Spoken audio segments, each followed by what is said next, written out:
somme des termes d'une suite géométrique. On considère les suites UN et Vn définies par, pour tout n appartenant à l'ensemble des entiers naturels, nous avons u de 0 est égal à 3 et u de n plus 1 est égal à 1 tiers de un moins 2 et Vn est égal à un plus 3. Première question petit a, on me demande de démontrer que la suite V de n est une suite géométrique dont on précisera la raison et le premier terme. Question 1 petit b, on me demande d'exprimer V de n puis u de n en fonction de petit n pour tout n appartenant à grand N. Deuxième question petit a. Pour tout n appartenant à grand N, on note Sn est égal à la somme de k allant de 0 à n de V de k et Sn' est égal à la somme de k allant de 0 à n de u de k. On me demande de donner une expression de Sn et de Sn' en fonction de n. Et dernière question de b, on me demande d'en déduire les limites des suites Sn et Sn'. C'est parti! Première question, on me demande de démontrer que la suite Vn, n appartenant à l'ensemble des entiers naturels, est une suite géométrique dont on précisera la raison et le premier terme. Alors une suite géométrique, alors ça c'est un cours que j'ai vu dans les années antérieures, mais peut-être que je pourrais avoir un petit rappel de cours qui pourrait m'aider. Suite géométrique. V de n est une suite géométrique si et seulement si il existe un réel Q, tel que pour tout n appartenant à l'ensemble des entiers naturels, V de n plus 1 est égal à V de n fois Q. On dira que Q est la raison. Très bien. La suite V de n est une suite géométrique si et seulement si il existe un réel Q tel que V de n plus 1 soit égal à V de n fois Q pour tout n appartenant à l'ensemble des entiers naturels. Alors, je vais partir de Vn plus 1 et je vais essayer de faire apparaître donc Q et Vn. Alors pour ça, je vais partir de l'expression de Vn. Je sais que Vn, d'après l'énoncé, c'est égal à un plus 3. Donc, si on passe au cran n plus 1, on a Vn plus 1 qui est égal à un plus 1 plus 3. Or là, on veut faire apparaître Q et Vn. Donc pour ça, je vais transformer un plus 1. Or, on sait, d'après l'énoncé, que un plus 1 est égal à 1 tiers de un moins 2. Donc je remplace. Vn plus 1 est égal à 1 tiers de un moins 2. Et là, il reste plus 3. Donc, Vn plus 1 est égal à 1 tiers de un plus 1. Or, je veux faire apparaître Vn et je vois que Vn, c'est un plus 3. Et ici, j'ai 1 tiers de un plus 1. Donc, si je factorise par 1 tiers, je vais peut-être réussir à faire apparaître Vn. Donc, j'y vais. Donc, Vn plus 1 est égal à 1 tiers de un. Donc, si je factorise par 1 tiers, ça me donne plus 3. Or là, je reconnais bien mon Vn. Donc, on a bien Vn plus 1 est égal à 1 tiers fois Vn. Et c'est bien ce qu'on voulait démontrer, où là, on a ici Q qui vaut 1 tiers, qu'on retrouve ici, voilà, et le Vn. Donc, on peut noter que Vn est bien une suite géométrique de raison Q égale 1 tiers. Je souligne ma solution. Et je peux calculer maintenant le premier terme de la suite géométrique. Alors ici, je vois que Vn est une suite définie pour tout n appartenant à l'ensemble des entiers naturels. Donc le premier terme, ça va être V0. Donc on va le noter. Cherchons le premier terme de la suite V0. Alors V0, d'après l'énoncé, je sais que c'est égal à u de 0 plus 3. Or, on me donne aussi u de 0 qui vaut 3. Donc, V de 0 est égal à 3 plus 3 est égal à 6. V de 0 est égal à 6. Je souligne ma solution. Et je vérifie bien que Vn est une suite géométrique de raisons entières et de premier terme V0 égale 6. Question 1b. Exprimez Vn puis Un en fonction de petit n pour tout n appartenant à l'ensemble des entiers naturels. Alors, dans la question 1, on avait vu que V0 était égal à 6 et que Q était égal à 1 tiers. Et surtout, que Vn était une suite géométrique. Alors, lorsque j'ai V0, que j'ai Q, que je sais que c'est une suite géométrique, je peux peut-être avoir un petit rappel de cours qui m'aide à trouver la solution. Et ben voilà! Suite géométrique de raison Q et de premier terme.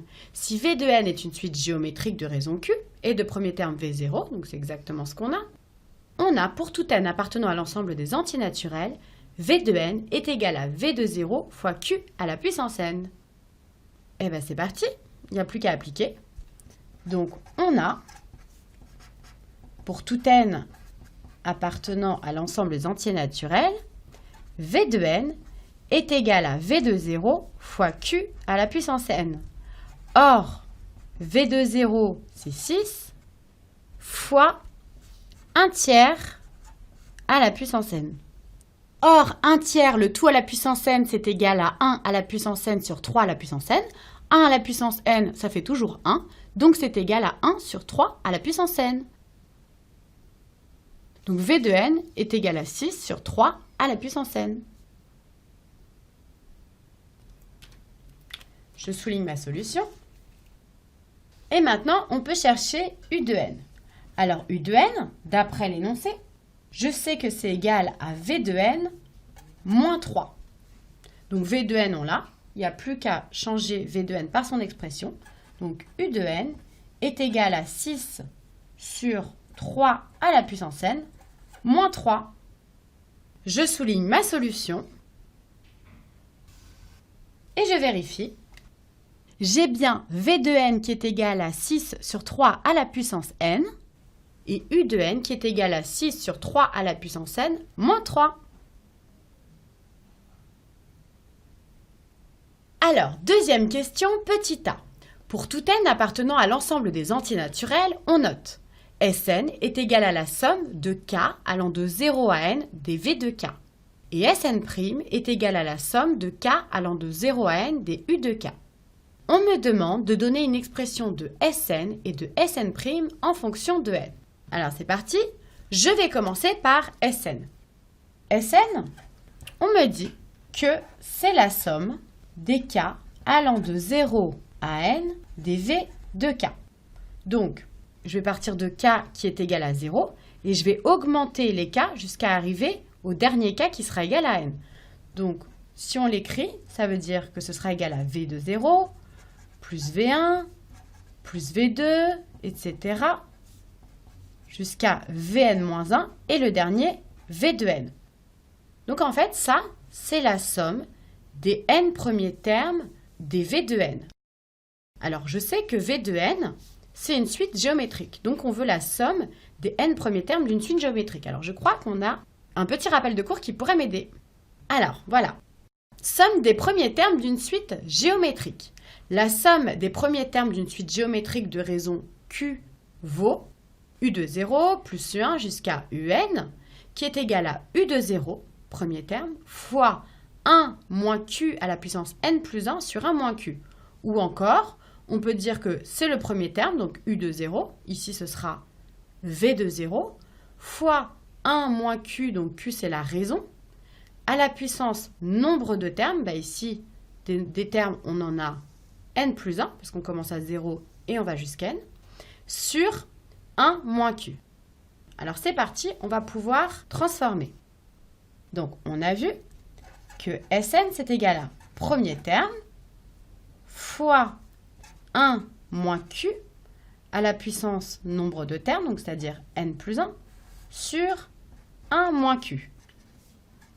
Dans la question 1a, j'ai vu que q vaut 1 tiers et que V0 vaut 6. Donc, j'ai plus qu'à remplacer. Sn est égal à 6 fois 1 moins 1 tiers à la puissance n plus 1 sur 1 moins 1 tiers.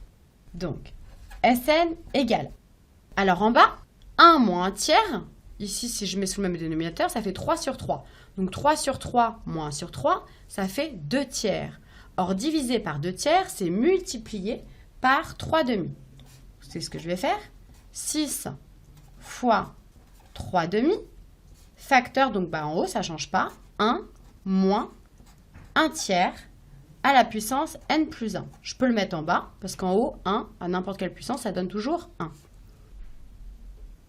On a donc Sn qui est égal à, bon là 6 divisé par 2, ça simplifie, il reste 3, donc 3 fois 3, 9 fois 1 moins 1 sur 3 à la puissance n plus 1.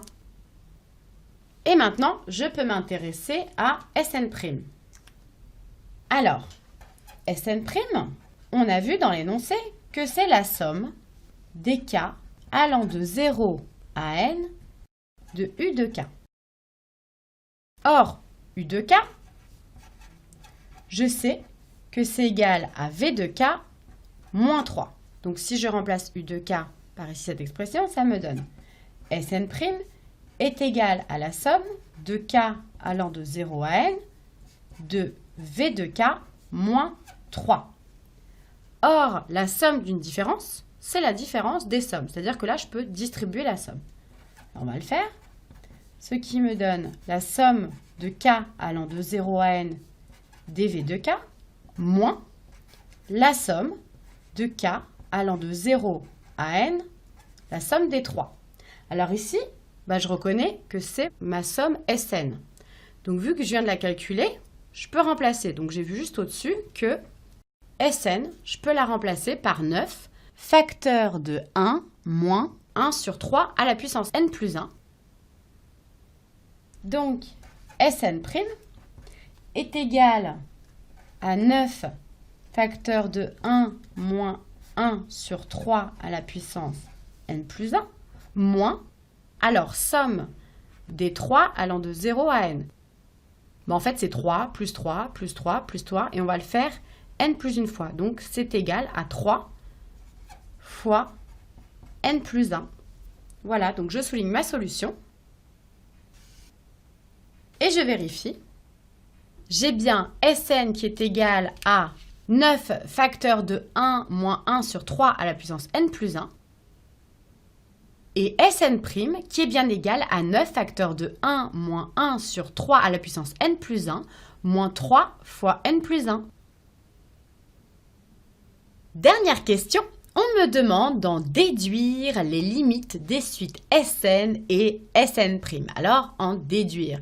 Oui, parce que dans la question précédente, j'ai trouvé une expression de Sn et de Sn' en fonction de n, ce qui va m'aider pour trouver la limite. Alors, qu'est-ce que j'avais trouvé ? J'avais trouvé que Sn était égal à 9 facteur de 1 moins 1 sur 3 à la puissance n plus 1. Alors, trouver la limite de Sn, c'est trouver la limite de cette expression ici. Alors ici, ce qui me pose problème, c'est 1 sur 3 à la puissance n plus 1. Bon, c'est comme si j'avais 1 tiers à la puissance n plus 1. Peut-être que j'ai un petit rappel de cours qui pourrait m'aider. Comportement à l'infini de q à la puissance n. Bon, c'est à peu près ce qu'on a parce que, en plus l'infini, n plus 1 se comporte comme n, ça tend vers plus l'infini et le 1 est négligeable. Alors, on me donne 4 propositions. La première, si q est strictement compris entre moins 1 et 1. Bon, ça tombe bien, c'est exactement ce qu'on veut parce que 1 tiers, c'est bien compris strictement entre moins 1 et 1. Et on me dit quoi ? Que la limite de q à la puissance n lorsque n tend vers plus l'infini, c'est égal à 0. Donc voilà, j'ai la limite de 1 tiers à la puissance n plus 1 en plus l'infini. Et ici, on me donne les autres propositions. Si q égale 1, si q est strictement plus grand que 1, la limite c'est plus l'infini. Et si q est inférieur ou égal à moins 1, il n'y a pas de limite. Mais voilà, donc la première, c'est celle qui m'intéressait. comme un tiers est strictement compris entre moins 1 et 1, j'ai limite de 1 tiers à la puissance n plus 1, c'est la même chose, lorsque n tend vers plus l'infini, qui vaut 0. Donc, toute cette parenthèse, la limite, ça vaut 1, et fois 9, ça fera 9. Donc, je peux noter que limite de Sn, lorsque n tend vers plus l'infini, c'est 9. Je souligne ma solution, et je peux calculer la limite de Sn'. Alors, dans la question 2a, on avait vu que Sn', c'était égal à 9 facteur de 1 moins 1 sur 3 à la puissance n plus 1, moins 3 fois n plus 1. Or ici, je sais que c'est Sn. Donc, Sn' est égal à Sn moins 3 facteur de n plus 1. Donc, ça veut dire que la limite de Sn' est égale à la limite de Sn plus la limite de moins 3 facteur de n plus 1. Limite de Sn', lorsque n tend vers plus l'infini, c'est égal, donc je remplace juste l'expression, à la limite de Sn moins 3 facteur de n plus 1 lorsque n tend vers plus l'infini. Or, la limite, c'est linéaire, c'est-à-dire que la limite d'une somme, c'est la somme des limites, donc je peux couper en deux. C'est égal à la limite d'abord de Sn lorsque n tend vers plus l'infini, plus la limite de moins 3 facteur de n plus 1 lorsque n tend vers plus l'infini. Or, je viens de voir que la limite de Sn lorsque n tend vers plus l'infini est égale à 9.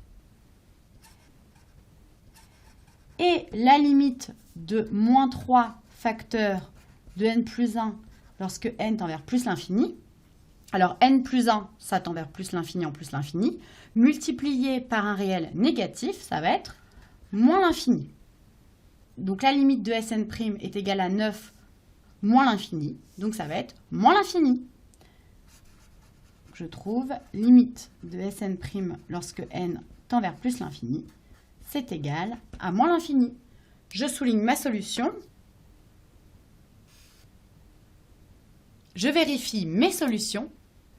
Et j'ai bien la limite de Sn lorsque n tend vers plus l'infini qui est égale à 9. Et la limite de la suite Sn' en plus l'infini qui est égale à moins l'infini.